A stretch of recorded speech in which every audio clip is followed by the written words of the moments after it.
C'est visiblement une lueur d'espoir pour les victimes des massacres du 28 septembre 2009. Ce vendredi, Alphonse Charles Wright a rassuré l'association des victimes, parents et amis des massacres du 28 septembre de la tenue du procès les mois à venir.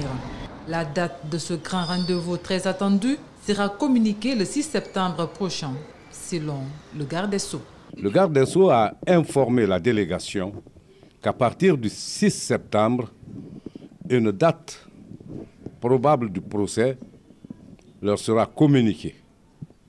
Il est donc dans la logique de la préparation matérielle de ce procès.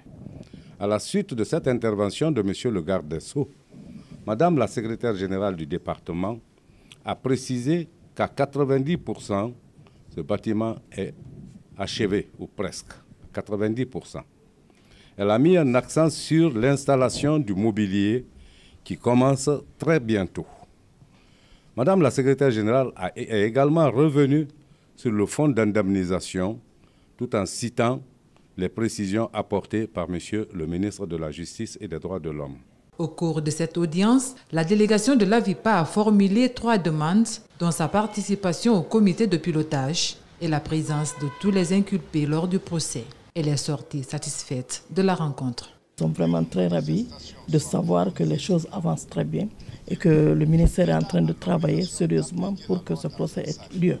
Nous sommes très sûrs que le procès aura lieu au moment où on aura la date et je suis sûre que ça sera respecté.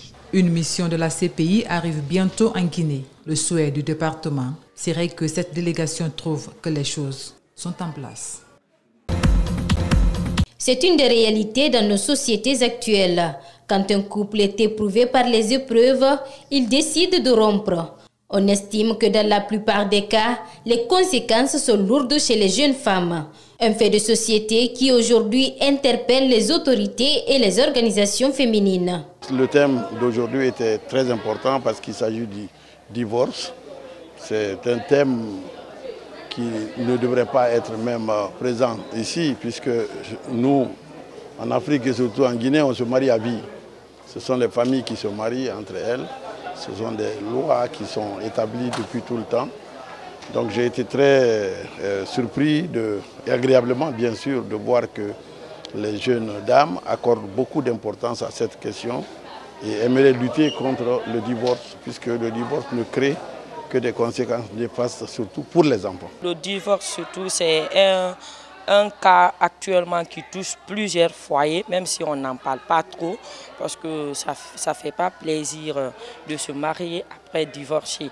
Et surtout les femmes, ça joue trop sur la psychologie des femmes surtout. Les mariages précoces, les problèmes financiers, les injonctions culturelles sont entre autres causes qui entraînent le divorce.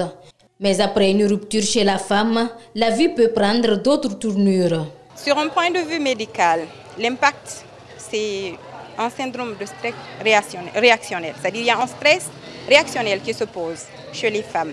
Mais l'impact, il est triple. On a parlé d'un impact social, on a parlé d'un impact économique et d'un impact sur le plan sanitaire. Pour réussir leur combat dans l'émancipation de la couche féminine, ces femmes invitent les autorités à réadapter et vulgariser les lois en fonction des réalités dans nos sociétés.